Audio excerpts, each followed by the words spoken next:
Andre Washington was 40 years old, and for 12 years he believed he was building something real. He was a structural engineer, the kind of man who showed up early, stayed late, and quietly carried everything. The mortgage, the bills, his wife Trisha's business that never quite turned a profit. He never complained, never wavered. While he was on job sites calculating load weights and stress fractures, Trisha was at home, in his bed, dismantling everything he'd built, dollar by dollar, over 19 months, $160,000. Gone, and another man in his place. What Andre didn't know was that Trisha had already filed for divorce and sworn to a judge, under oath, that the affair never happened. She believed he was too steady, too proud, and too conflict-averse to ever fight back. She had no idea he'd been watching, and she had no idea what he was carrying into that courtroom. Before we jump into the story, comment where in the world you are watching from and subscribe, because tomorrow's story is one you need to hear. The bridge smelled like rust and river water. Andre Washington stood on the deck of the Callaway Street crossing, 40 feet above the Millhaven River, a set of load calculations in his hand and a problem in his head that the calculations hadn't caught yet. The morning was cold and gray. Wind came off the water in steady, flat pushes. Below, the current moved dark and slow. His junior engineer, Marcus, stood beside him with the kind of confident posture that comes from being 26 and recently right about something. "Numbers are inside tolerance," Marcus said. He pointed to a circled figure on the printout. "Stress load on the eastern support column is sitting at 61%. Safety threshold is 75. We're fine." Andre didn't answer right away. He crouched down, pressed 2 fingers against the base of the column where it met the deck plate. The steel was cold. He moved his fingers 4 inches to the left, then looked at the joint from a lower angle, the kind of angle you only get when you stop standing straight and actually look. There it was. A hairline fracture, barely visible, running in a shallow curve along the weld seam. Easy to miss, easy to explain away. But Andre could see how it connected to a second microcrack 3 inches above it and a third stress mark on the underside of the crossbeam it fed into. Individually, each one was within tolerance. Together, they were a pattern, a compounding failure, the kind that looks fine right up until the moment it doesn't. He stood up, marked the location with a grease pencil, and handed the printout back to Marcus. "Flag this column. Full inspection before anything else moves forward." Marcus frowned at the mark. "The numbers say we're—" "The numbers don't see the whole column." Andre said it without heat. "Pull the inspection team." His supervisor, Ray, had been watching from the lane barrier. He walked over as Marcus went to make the call, and he looked at the mark on the column the way people look at things they almost missed. "How do you catch something like that?" Ray asked. Andre looked out at the river for a moment. "I don't assume something is fine just because it hasn't broken yet." He got home at 6:40. The house on Delwood Court was a good house. Red brick, double garage. A front yard Trisha had landscaped 2 summers ago with money they didn't quite have but spent anyway, because the look of the thing mattered to her. Andre had mowed that yard 100 times. He knew every uneven patch of it. Inside, the lights were warm and the television was on. He could hear it from the entryway. A cooking show, or maybe one of those home design programs Trisha liked. "Hey," she called from the living room. "Hey," he called back. He set his bag down, hung his jacket, washed his hands in the kitchen sink, while a pot of something simmered on the stove. She'd started dinner, which meant she'd had a decent day. He lifted the lid, stirred it once, and put the lid back. Trisha came in to check it herself a few minutes later, reaching past him for the spoon with the easy familiarity of 2 people who have shared a kitchen for 12 years. She was put together even at home. That was just Trisha. She'd changed out of work clothes, but still wore them the way some people always look like they're going somewhere. She was attractive, and she knew it. Not in a vain way, but in the manner of someone who has simply always been aware of what the room registers when she enters it. "Client call ran long," she said, tasting from the spoon. "The Devereaux wedding people. They want custom centerpieces now. I told them custom costs, custom money. I'm hoping to close them this week." She stirred the pot again. "I think this could be a good one." "Hope so," Andre said. He meant it. He always meant it. 3 years of subsidizing a business that was almost profitable had not made him bitter about it. Not yet, or not consciously. He had told himself repeatedly that a small business took time, that the event planning market was competitive, that Tricia was talented and building something real. He had told himself these things enough times that they felt less like conclusions and more like habits. After dinner, he sat at the desk in the small study off the hallway and opened his laptop. Quarterly Portfolio Review. He did this every 3 months without fail. Tracked allocations, rebalanced where necessary, made sure the numbers were pointing where they were supposed to point. He pulled up the joint investment account. He read the balance. Then he read it again. $11,400. He did not move. He did not call out to Tricia. He did not do anything at all for almost a full minute. He simply sat and let the number exist in front of him. Then he clicked into the transaction history. The withdrawals came up in a clean, scrolling list. Dozens of them. Never large. Never dramatic. Spaced out over 19 months in careful, measured increments, each one small enough to avoid an automatic alert. All of them together adding up to something that had no innocent explanation. From the living room, Tricia laughed at something on television. Andre opened a fresh document and began to type. The house had gone quiet. Somewhere down the hall, the television had clicked off. He'd heard Tricia move through her nighttime routine. Water running, a drawer closing, the particular sound the bedroom door made when she pulled it most of the way shut, but not all the way. She always left it slightly open. 12 years, and he still didn't know why. Andre sat at the desk and kept working. The transaction history was open on one side of his screen. Their shared Google Calendar was open on the other. He moved between them the way he moved through load calculations, slowly, without rushing, giving each entry the full weight of his attention before moving to the next one. Entry by entry, month by month, 22 months of it. The transfers were elegant, in the way that deliberate things are elegant. Never more than $4,000 at a time. Usually $2,000, sometimes less. Spaced apart by 10 days, sometimes 2 weeks, occasionally a full month. As if someone had studied the account's rhythm and learned to move inside it without disturbing the surface. No 2 consecutive transfers were the same amount. The variation was intentional.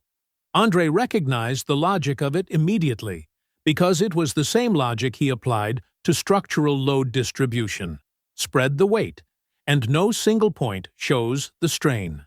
Whoever did this understood how not to be noticed. He pulled up October of 2 years ago. A transfer of $3,200, routed out on October 11th. He looked at the calendar. October 11th. That was a Thursday. He scrolled back through his memory and found it. The Thursday she'd come home after 9, smelling like restaurant air and someone's perfume that wasn't hers, and said the client dinner had run long. He'd been reading in the study. She'd leaned in the doorway and said she was exhausted, and she'd gone to bed. And he had read for another hour and thought nothing of it. $3,200 had left their account that day. He moved to March, a transfer of $3,900 on March 4th. He checked the calendar. He had been in Columbus that week, 3 days for a site review on a highway overpass project. He'd called Tricia on the 4th in the evening from his hotel room. She'd picked up on the second ring, asked how the drive had been, told him she missed him, said she was in for the night with a glass of wine and a book. Her voice had been warm and unhurried. He stared at the March 4th entry for a long time. He kept going. February, the following year. A transfer of $2,700 on a Tuesday. The same Tuesday she had texted him at work that she was thinking about him, sent him a specific kind of message that had surprised him because it wasn't like her. Not anymore. He'd thought it was nice. He remembered thinking it was a good sign. He had read it at his desk and smiled at his phone and gone back to work. $2,700 gone the same day. He sat back in his chair. The room was dark except for the screen's glow. Outside, the neighborhood was fully asleep. A dog barked somewhere far off and then stopped. Andre looked at the spreadsheet he had built over the last 3 hours. 41 rows, each one a date, an amount, a destination account number that appeared in every single transfer and matched nothing in their household records. One account, the same one, every time. An account he had never seen, never opened, never been told existed. The pattern wasn't accidental. He knew that the way he knew structural failure, not because someone told him, but because he had looked at enough broken things to recognize the design beneath the damage. This was not carelessness. Careless people make uneven mistakes. They vary the account, they rush, they slip. This was patient. This was planned. This was someone who had decided something and then spent almost 2 years executing that decision in careful, measured silence. He closed the laptop. He went to the kitchen and filled a glass of water from the tap and stood at the counter and drank half of it. The kitchen was clean. She kept a clean kitchen. There were flowers on the table. She'd bought them herself at the farmer's market on Saturday. Yellow ones, arranged in a low glass vase. He looked at them for a moment. He set the glass down. One decision formed, quiet and complete, the way his best decisions always did. Not from emotion, but from clarity. He would not move. Not yet. Not until he could see the whole structure. Not until he understood every load-bearing point in what she had built. He would not confront her. He would not tip his hand. He would not make a single move from a position of incomplete information. He had never done that on a job site. He would not do it now. He turned off the kitchen light and walked down the hall. The bedroom door was still cracked open. He pushed it gently and stepped inside and undressed in the dark. He pulled back the covers carefully so as not to wake her and lay down on his side of the bed. Trisha's breathing was slow and even. Andre lay on his back, hands at his sides, eyes open. The ceiling was pale and featureless in the dark. He stared at it until 3 in the morning. He woke at 6:15. The alarm hadn't gone off yet. His body simply decided it was done with sleep, the way it always did when he was carrying something heavy. He lay still for a moment, listening to Trisha breathe beside him. Then he got up. Breakfast was eggs and toast. He made enough for both of them, the way he always did on weekday mornings when they were both home. Trisha came into the kitchen in a light gray blazer, her hair pulled back, her face already composed for the day ahead. She had a client meeting at 9, a corporate anniversary dinner for a logistics company downtown. She had mentioned it twice this week. "These are good," she said, meaning the eggs. "I used the good butter," Andre said. She smiled at her phone and scrolled through something, and Andre refilled his coffee and looked out the window at the backyard. The grass needed cutting. He'd been meaning to get to it. He thought about that for a while, just to be thinking about something else. She was out the door by 8:20. He stood at the window and watched her car back out of the driveway and turn south toward the boulevard. And then he watched the street be still for another few seconds, and then he picked up his phone and called Kendall. His brother answered on the second ring. "You're calling me before 9, Kendall said. "What happened?" It wasn't a question. Andre sat down at the kitchen table, in front of the yellow flowers in the low glass vase. He laid it out. All of it. From the beginning. the quarterly review, the balance, the transaction history. He walked Kendall through the timeline. 22 months, 41 transfers, one unrecognized account number, the amounts calibrated to stay below any alert threshold, the dates cross-referenced with the calendar.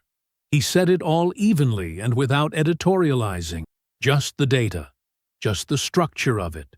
Kendall didn't make a sound the whole time. When Andre finished, there was a pause. Then, "Andre, this isn't carelessness." Kendall's voice was flat and certain.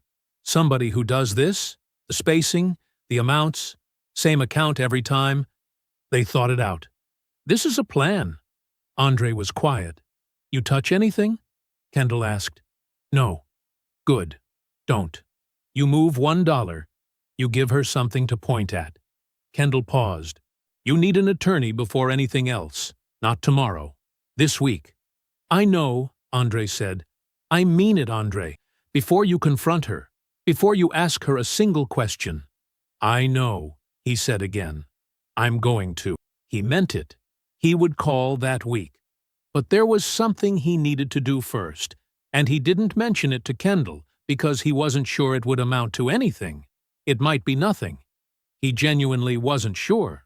He thanked his brother and sat with the quiet kitchen for a while after he hung up. Then he opened his laptop and navigated to a cloud storage account. 6 months ago he had bought a small secondary camera. Nothing elaborate. A simple wide-angle unit. No bigger than a deck of cards, the kind designed to sit on a bookshelf and blend into the objects around it. He had mounted it one afternoon before a 4-day trip to Knoxville, angled toward the center of the room, motion-activated, set to upload automatically to a private cloud folder. He remembered doing it. He also remembered that he had come home from Knoxville and found nothing alarming, and filed the whole thing away in the back of his mind and never gone back to check the footage. The folder had been collecting files for 6 months. He opened the first file flagged by a work trip date from his timeline. The Columbus trip in March. The same week Tricia had told him she was in for the night with a glass of wine and a book. The clip was timestamped, 11:47 p.m., a Tuesday, 3 days into that trip. A man walked into the marital bedroom. Andre did not move. He watched. The man was in his late 30s, well-built, unhurried in the way people are unhurried in spaces they have come to feel comfortable in. He moved toward the far side of the bed, Andre's side of the bed, and sat down and said something off-camera. And Tricia's voice answered him from the direction of the bathroom, and the man laughed softly. Andre stopped the clip. He opened the next flagged date. The same man. He opened another. The same man. He went through every date his financial timeline had marked, every weekend trip, every overnight site review, every conference he had attended and called home from and been told everything was fine. 14 dates, 14 clips, the same man, 14 times, inside the room where Andre slept every night of his life. He paused the final clip on a frame where the man's face was fully visible. He looked at it for a long time. He had seen that face before. In a photo on Tricia's business Instagram, tagged at an industry event a year and a half ago. A name he recognized from her professional circle. Someone she had mentioned exactly once, casually, the way you mention someone you want to seem unimportant. Damon Fees. Andre closed the laptop. He got up from the desk. He walked through the kitchen and through the back door and out into the yard. The grass was still damp from the night before. He stood on the patio with his hands at his sides and looked at nothing in particular. The neighborhood was quiet around him. He stayed there for a long time. The next morning, Andre called Walter Price at 7:58 a.m., 2 minutes before the office opened. The receptionist put him on hold for 40 seconds. Then Walter came on the line, his voice unhurried, professional. "Mr. Washington, what can I do for you?" "I need an appointment today," Andre said. "This afternoon, if you have it." A brief pause, the sound of pages turning. 2 o'clock, Walter said. "Can you give me a broad category so I know what to pull?" "Divorce, financial fraud, and video evidence of an ongoing extramarital affair. Another pause, shorter this time. 2 o'clock, Walter said again. Don't be late. Walter Price's office was on the 14th floor of a building downtown, clean and spare in the way of offices belonging to men who had nothing to prove. No framed press clippings on the walls, no trophy cases, just bookshelves, a long oak desk, and 2 windows that looked out over the city. Walter himself was 61, compact, with gray at his temples and reading glasses he wore low on his nose. He had the unhurried quality of someone who had seen enough courtrooms to be genuinely difficult to surprise. Andre sat across from him and set the folder on the desk. 41 pages, printed and tabbed, transaction logs organized by date, transfer amounts in one column and account routing numbers in another, a calendar overlay showing the precise alignment between each major withdrawal and Andre's documented travel schedule. He had spent the previous evening assembling it the same way he assembled a structural analysis report. Source data first, pattern identification second, conclusions supported entirely by what the data showed, nothing else. Walter put on his reading glasses and opened to the first page. He did not speak for 11 minutes. Andre sat quietly and let him read. When Walter reached the last page, he closed the folder and set it down, and folded his hands on top of it. How long did this take you to build? A few hours, Andre said. Once I knew what I was looking at, the structure was straightforward. Walter looked at him over the glasses. The pattern is deliberate. Amounts calibrated to avoid alert thresholds, consistent routing to a single external account, no clustering around any one calendar period. Whoever did this understood the mechanics of joint account monitoring. He tapped the folder. This is not a spouse who dipped into shared savings out of desperation. This is systematic. In family court, we call it fraudulent dissipation of marital assets. It is recoverable. All of it? That's what we're going to establish. Walter made a note. You mentioned video evidence. Andre told him about the camera, the bookshelf placement, the cloud archive, the 14 timestamps. He described what the footage showed without embellishment, the same way he had described the financial data, plainly, with precision, letting the facts carry the weight. Walter listened without expression. When Andre finished, Walter set his pen down. You have this footage stored where? Private cloud account, password protected. I am the only one with access. Keep it that way. Do not share it. Do not show it to anyone. Do not discuss its existence with your wife or anyone connected to her. Walter leaned forward slightly. The footage is significant, but its value depends entirely on how and when it's introduced. Used correctly, it becomes something she cannot explain away. Used carelessly, it becomes a distraction. I understand, Andre said. Make no financial moves. Don't touch the joint account. Don't open new accounts. Don't transfer anything. Any financial action you take right now can be characterized as reactive, and I don't want anything in this record that looks reactive. Walter paused. And you say nothing to your wife. Not a word about any of this. She doesn't know I know. Good. Let's keep it that way. Walter sat back. Right now, the advantage is yours. The documentation is solid, the footage is direct, and she has no reason to believe you've looked at any of it. He studied Andre for a moment. Let her make the next move. When she does, we'll be ready for it. Andre nodded. He drove home in the early evening, through traffic that moved slow and amber in the low autumn light. Tricia texted him at 5:47 to ask if he wanted her to pick up dinner. He texted back, I'll handle it. She sent a small heart emoji. He set the phone face down on the passenger seat. 3 days later, a process server appeared in the lobby of his firm just after 2 in the afternoon. Andre came down, signed for the envelope, and took it to his truck in the parking structure before he opened it. He read through it once, then again. She had filed 11 days ago. The petition cited irreconcilable differences and requested equitable division of marital assets. The joint account was listed at a current balance of $11,400. There was no acknowledgement of the balance that preceded it. Attached to the petition was a sworn financial affidavit, signed by Tricia, dated, notarized. She listed the total marital estate as $11,400 in liquid assets, one vehicle, and household furnishing.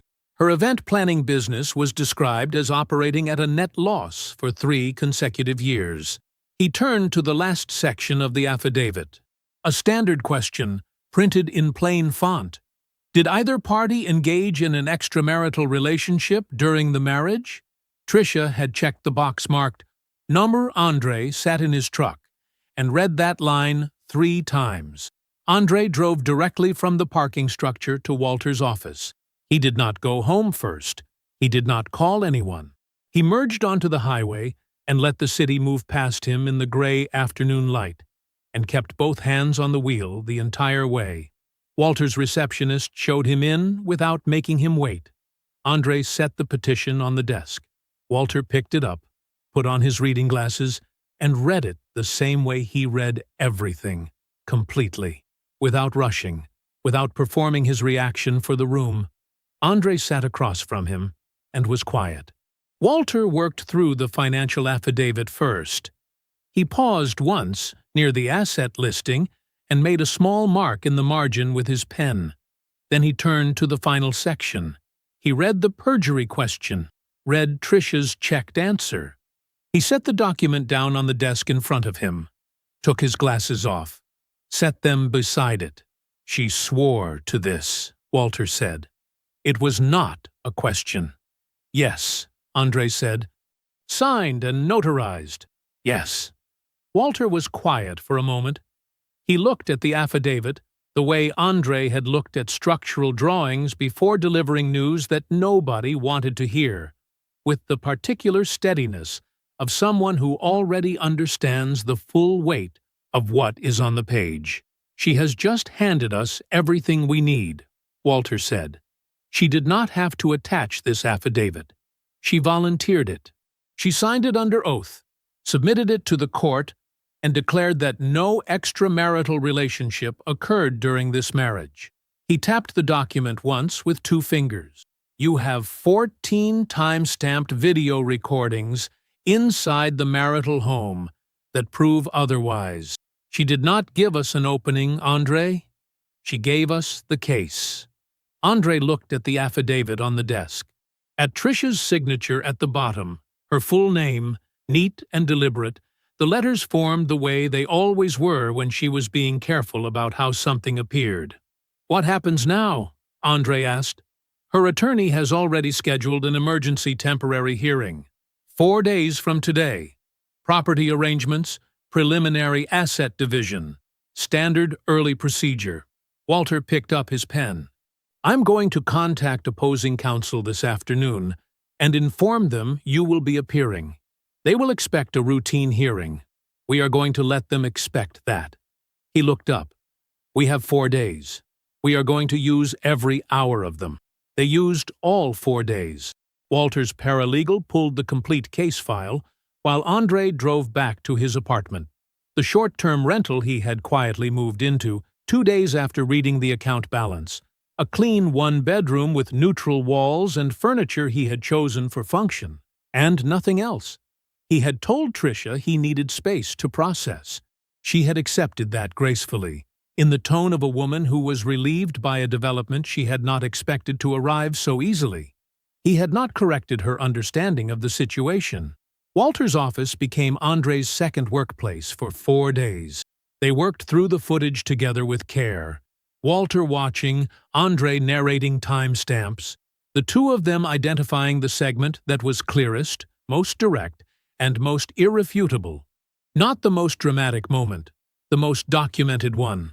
A continuous 43-second segment, the bookshelf angle steady and unobstructed, the timestamp in the upper right corner of the frame precise to the second. The date matched a work trip documented in Andre's company calendar, his hotel receipts, his building access logs in another city. He had not been home. The footage showed who had been. Walter built the presentation around a single fulcrum. The sworn affidavit was the document that mattered most. Not because of what it claimed, because of what Andre could prove it concealed. "We don't need to make an argument," Walter told him on the third afternoon, reviewing the exhibit sequence one final time. "The affidavit makes the argument for us. She told the court one thing. The footage shows another. That contradiction is not a piece of evidence. It is perjury committed directly against the court. We present it plainly, and we let Judge Holt draw her own conclusions. She has 22 years on the family court bench. She will not need our help." Andre asked whether opposing counsel had given any indication they suspected something was coming. "None," Walter said. Their last communication was about parking validation near the courthouse. Andre almost smiled at that. The night before the hearing, Andre came back to the apartment at 9:15. He ate something simple standing at the kitchen counter, looking out the window at the street below. Delivery trucks. A couple walking a dog. The ordinary motion of a city that had no idea what was happening inside any particular room. He laid out his clothes on the chair by the door. Dark gray suit. White shirt. The tie he wore to his firm's annual review. Conservative. Quiet. The choice of a man who was not there to be noticed. He picked up the flash drive from the desk and turned it over in his hand once. A small black rectangle, no bigger than his thumb. He confirmed the label he had written on it in permanent marker, Exhibit A, and set it back on the desk beside his keys. He washed his face, set his alarm for 6. He got into bed, closed his eyes, and was asleep by 10:15. The courthouse smelled the same way it always did. Recycled air, floor wax, and the particular stillness of a building where serious things happened every day, and the walls had stopped being surprised by any of it. Andre walked through the security checkpoint at 8:47. Walter was already there, standing near the elevator with his briefcase and his coffee, looking like a man who had done this 1,000 times and found it neither exciting nor stressful. Just work. "You eat this morning?" Walter asked. "Yes." "Good." Walter pressed the elevator button. "Let's go." They entered courtroom 4 at 9:03. Tricia was already there. She was seated at the left-hand table with her attorney. A man named Graves, silver-haired and practiced, the kind of attorney who wore confidence the way other men wore cologne. She had dressed carefully. A charcoal blazer, hair pulled back. The composed, understated look of a woman who wanted to project reason, stability, credibility. She had thought about this outfit. Andre could see that she had. She did not look at him when he came in. He did not need her to. He sat down beside Walter, set the flash drive on the table next to his legal pad, and folded his hands in front of him. The courtroom was small and clean, fluorescent light. A single monitor mounted on a wheeled stand to the left of the judge's bench. A court reporter at her station. A bailiff near the door. Ordinary room. Ordinary morning. Nothing about the space announced what was about to happen inside it. Judge Caroline Holt entered at 9:12. She was a compact woman in her late 50s, with close-cropped silver hair and reading glasses on a chain around her neck. She moved without ceremony. She sat. She opened her folder. She looked around the room once, quickly, the practiced scan of someone taking inventory, and began. "We're here on a petition for dissolution of marriage filed by the petitioner. This is a preliminary hearing for temporary orders." She looked at Graves. "Petitioner's counsel, you may proceed." Graves stood with the ease of a man in familiar territory. He was good. Andre could see that immediately. Graves spoke in clean, unhurried sentences. Irreconcilable differences. A marriage that had run its course. 2 adults seeking a fair and orderly separation. He described the shared assets as modest. He used the word reasonable 3 times in 4 minutes. He referenced the financial affidavit Tricia had submitted and called it thorough. He used the word transparent and did not blink when he said it. Tricia sat with her hands folded and her eyes forward, and her expression carefully arranged into something that looked like quiet dignity. Andre watched the table in front of him. He did not look at her. He did not need to look at her. Walter wrote 2 words on his legal pad and turned it slightly toward Andre. Almost there. Judge Holt turned to Walter. Respondent's counsel. Walter stood. Your Honor, before any filings are entered into record, the respondent requests permission to submit one exhibit for the court's review. It bears directly on the accuracy of documentation already before this court. Judge Holt looked at him over her reading glasses. What kind of exhibit? Video footage, Your Honor. Approximately 40 seconds. Retrieved from inside the marital home. A beat. Proceed, Judge Holt said. Andre picked up the remote. His hand was steady. He pressed play. The footage came up on the monitor. Bookshelf angle. The familiar room rendered in crisp digital clarity. The nightstand, the lamp, the window with the curtain half drawn. The timestamp in the upper right corner of the frame, white numbers against the dark border, precise to the second. A date that matched exactly a work trip Andre had taken 7 months ago. A trip documented in his company calendar, his hotel receipts, and his building access log in a city 200 miles from this one. He had not been home. The footage showed who had been. Damon Fees, Tricia, the marital bed. Both of them visible from the shoulders up, covered by blankets, turned toward each other. Talking, laughing at something, completely at ease, completely unaware of the small black camera sitting on the 3rd shelf between a framed photo and a clay pot Tricia had brought back from a weekend trip 2 years ago and called one of her favorite things. The room was silent. Graves had stopped writing. His pen was resting against his legal pad, not moving, and he was looking at the monitor with the careful stillness of a man rapidly reconstructing everything his client had told him before they walked through that door. Tricia did not turn her head. She stared at the table in front of her. Her hands, still folded, had gone very tight. Walter let it run for 40 seconds. Then he stopped it. He turned to face Judge Holt directly. Your Honor, the petitioner submitted a sworn financial affidavit to this court 11 days ago. In that affidavit, signed under penalty of perjury and notarized, she declared that no extramarital relationship occurred during this marriage. Walter's voice was level. No drama. No performance. This court has just watched footage recorded inside the marital home that directly and explicitly contradicts that sworn statement. That affidavit is not a misstatement. It is perjury committed against this court. The room stayed silent.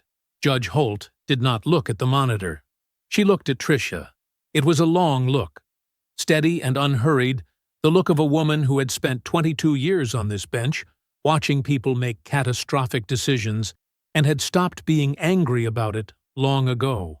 What remained in that look now was something colder than anger. She picked up her phone. Get the police in here. She set it down. She turned to Graves.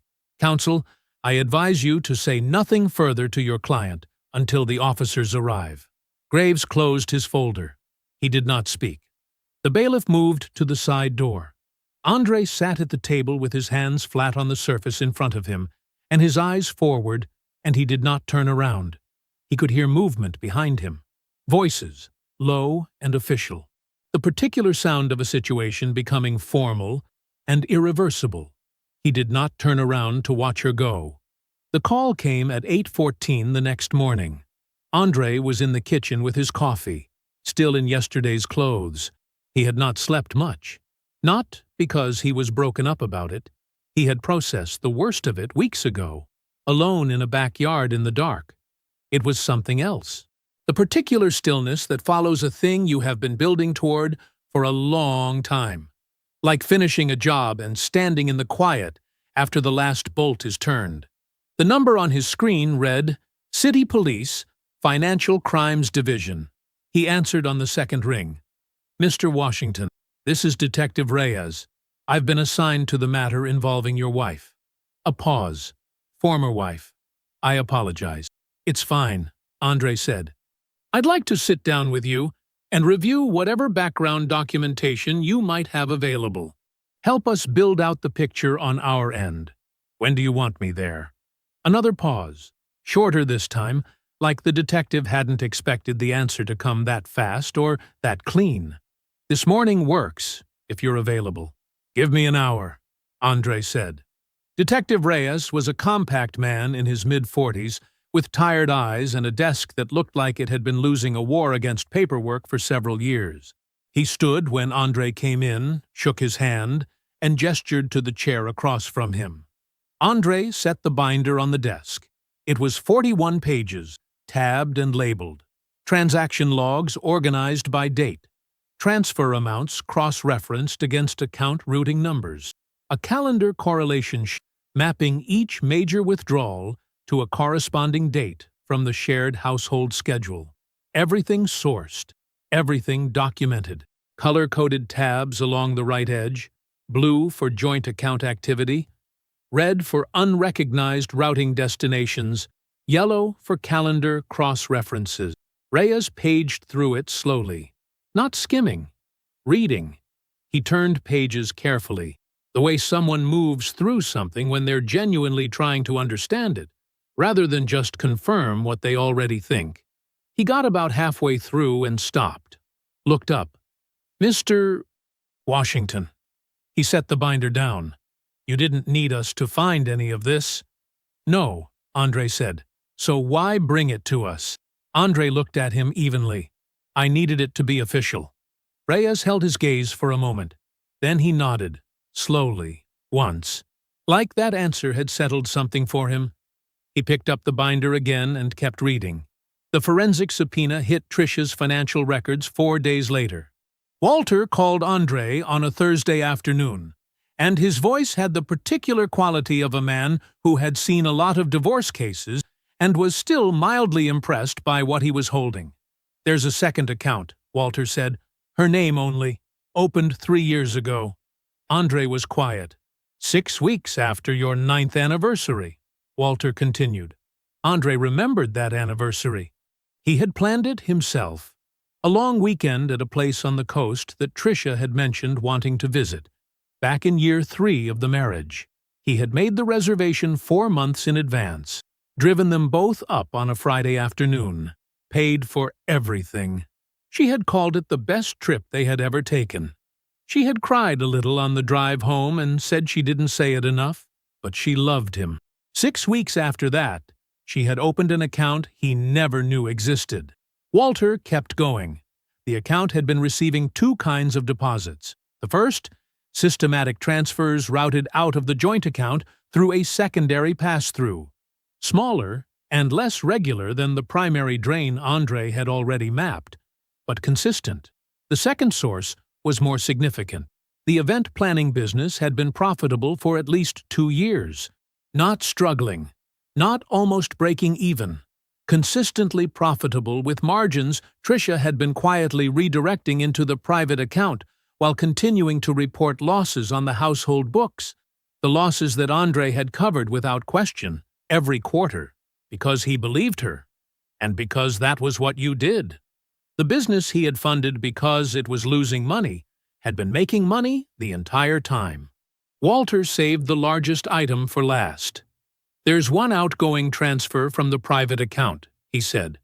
$47,000, 8 months ago. Recorded in her business ledger as a consulting retainer paid to Damon fees. Andre said nothing. It wasn't a retainer, Walter said. It was a down payment. There's a condo registered in her name, 30 minutes across the city. The transaction timeline lines up exactly. She was building somewhere to land. Andre sat with that for a moment. The whole picture was complete now. Every piece of it visible and documented and official. She had not just been leaving, she had been constructing the place she was leaving to, brick by brick, transfer by transfer, using the money from the life he had built. And she had been doing it for years, while he sat across the dinner table from her and believed what she told him. He thanked Walter and hung up.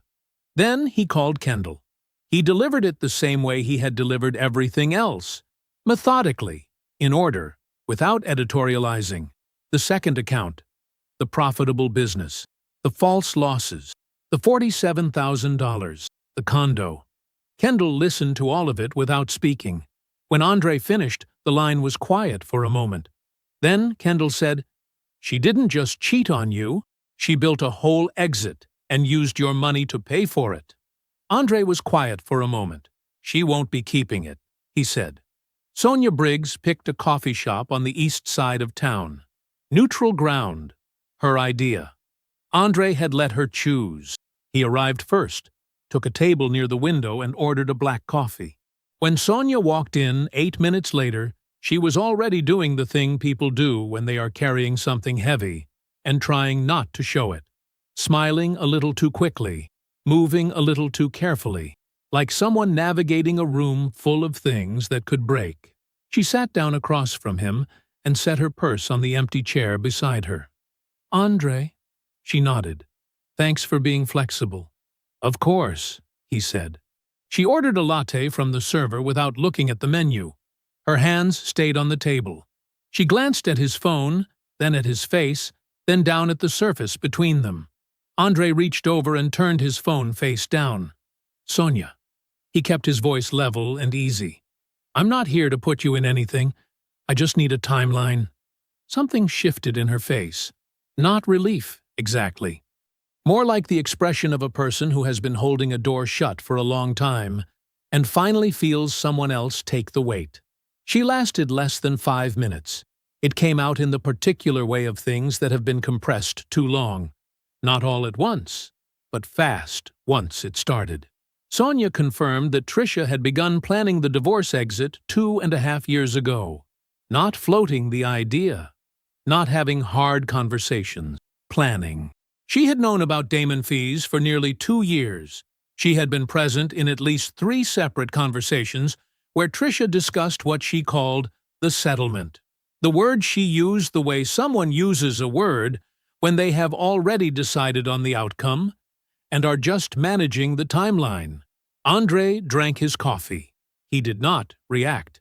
He let her talk. Then Sonia said the part that landed differently than everything else. "She used to say—" Sonia stopped, looked down at her latte. "She used to say you wouldn't fight it, that you'd rather absorb the hit than make a mess of things publicly." Andre was still. "Those were her words?" he asked. Sonia nodded. "Pretty close." She said, "Andre doesn't fight. He adjusts. He'll take the loss before he takes the mess." The coffee shop hummed around them. A child laughed somewhere behind Andre. A door opened, and the sound of the street came in briefly, and then was gone. Andre set his cup down. Tricia had not just stolen from him. She had built the entire architecture of the theft on a blueprint of him.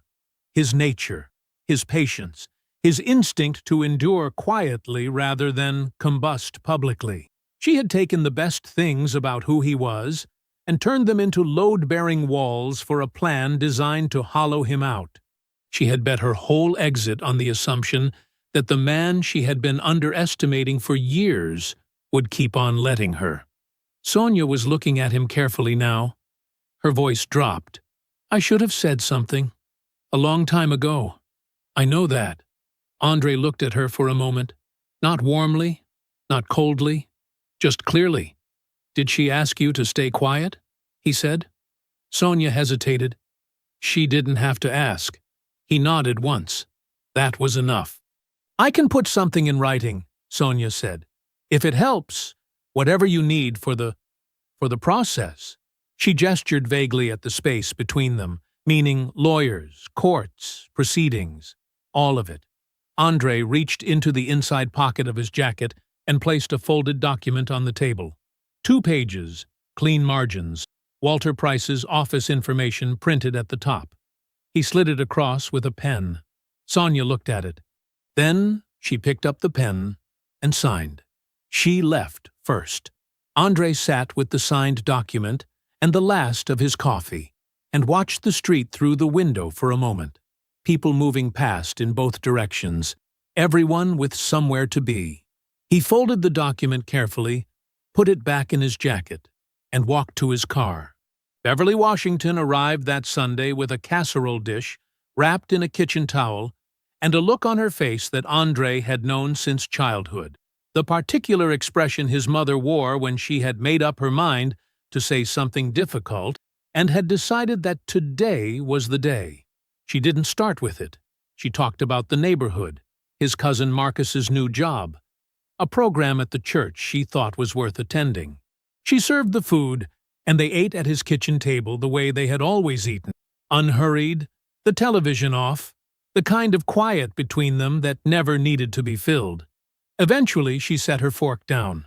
She folded her hands on the table and looked at her son. "I want to tell you something," Beverly said. "Something I should have said a long time ago."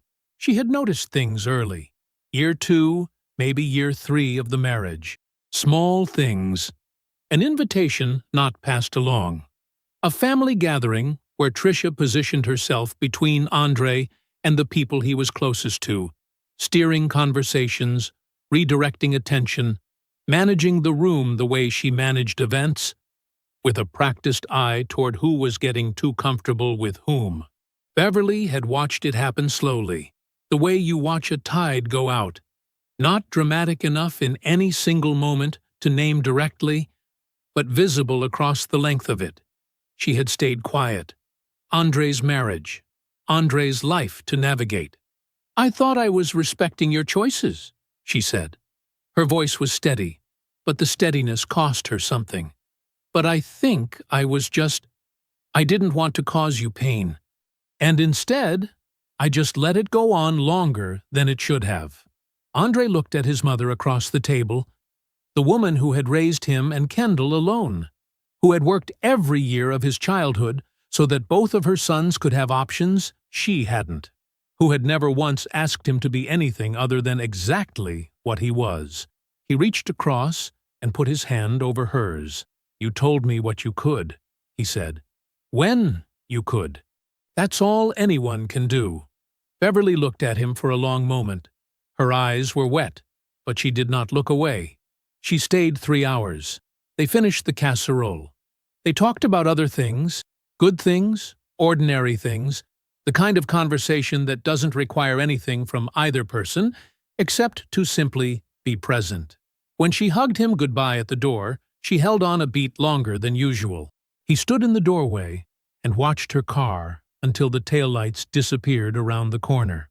Then he went inside, sat down on the back porch in the cool evening air, and looked out at the yard. The full picture was assembled now. Every layer of it, the money, the footage, the second account and the condo, and the $47,000. Sonia's signed statement and Tricia's own words passed along word for word by the only person she had trusted to stay quiet. His mother's voice across a kitchen table, accounting honestly for what she had seen and what she had held back. It was all there. Every piece of it sourced, documented, witnessed, and on record. He sat with it for a while. The yard was dark. Somewhere down the block, a neighbor's dog barked twice, and then stopped. Andre took out his phone and called Walter. "Accelerate everything," he said. The courtroom was the same room, same pale walls, same long windows throwing the same thin morning light across the same rows of wooden benches. The bailiff standing near the same side door, the same elevated bench where Judge Caroline Holt would enter and take her seat and look down at whatever was placed before her. Everything the same, and nothing close to it. 90 days had passed since the officers walked Tricia out through that side door. 90 days in which the world she had built, piece by careful piece, year by quiet year, had been taken apart with the same methodical patience she had counted on never seeing from him. Andre arrived early. He and Walter claimed their table, arranged their documents, and sat without speaking. They had done their work. Everything that needed to be said had already been said. In depositions, in submitted exhibits, in a 41-page financial reconstruction that now existed as part of the official court record of this case. There was nothing left to prepare, only to be present while it concluded. Tricia entered 7 minutes before the session opened. Andre did not turn around when the door opened. He heard it, heard the particular rhythm of her walk, the sound he had known for 12 years, and he kept his eyes on the documents in front of him. But he registered it, all of it. She was represented by a solo practitioner, a man in a gray suit who carried his briefcase with the careful energy of someone who had been handed a difficult situation and was managing his expectations accordingly. Her original firm had withdrawn 6 weeks into the criminal proceedings, citing a conflict of interest in a letter that said nothing and communicated everything. Walter had mentioned it without editorializing. Andre had nodded and moved on. He did not look at her until he had to. The meeting with Damon Fees had happened 3 weeks before the reconvened hearing, arranged through a mutual acquaintance who relayed that Damon wanted to talk privately before things developed further. He had framed it as wanting to clear the air. Andre agreed to meet him at a coffee shop near his office. Damon arrived dressed well, carrying himself with the residual confidence of a man who had not yet fully understood his position. He sat down. He opened with something measured and reasonable, the tone of a man who believed that a calm conversation could still redirect what was already in motion. Andre let him finish. Then he placed a folder on the table. Inside, the forensic subpoena results showing the $47,000 transfer recorded as a consulting retainer. The title documents showing Damon's name attached to the condo transaction as a co-facilitating party. A third document from Walter's office, 2 pages, outlining the full range of Damon's civil and criminal exposure as a knowing participant in fraudulent asset dissipation.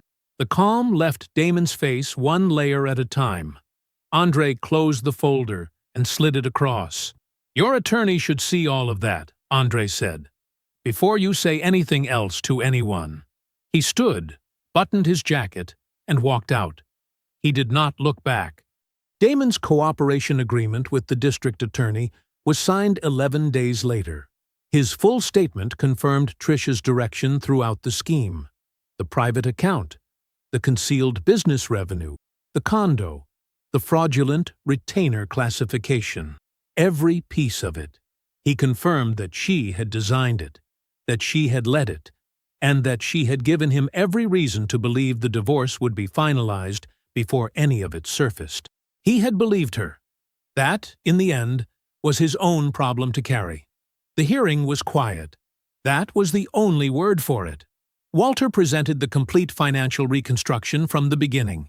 Every transfer out of the joint investment account, every month of concealed business revenue, the private account, opened 6 weeks after their 9th anniversary, the $47,000 and where it went. The condo, 30 minutes across the city, purchased with Andre's money to house a life built on the assumption that Andre would never look closely enough to find it. Tricia's attorney offered limited responses. There was not much to offer. The documentation was airtight. Damon's cooperation statement had closed every remaining gap. The opposing table had no counter-documentation because Tricia, meticulous about managing people's perceptions and catastrophically careless about financial records, had left a paper trail that told the full story without requiring anyone to interpret it. Judge Holt awarded Andre full civil recovery of the drained investment account, complete title to the marital home, a settlement figure that reflected 12 years of documented financial contribution and 12 years of documented deception. Separate criminal proceedings on perjury and fraud would continue on their own calendar. The civil judgment would attach to Tricia's credit and her business for years. The gavel came down. It was over. They rose to leave. Andre was stacking his documents into a neat pile when he felt it. The particular weight of being watched. He turned. Tricia was looking at him. For the first time since the original hearing, she was looking directly at him. Her eyes moved across his face, the way you search a room for something you left behind. urgent, uncertain, hoping to find something still there that you could hold on to. Andre met her gaze.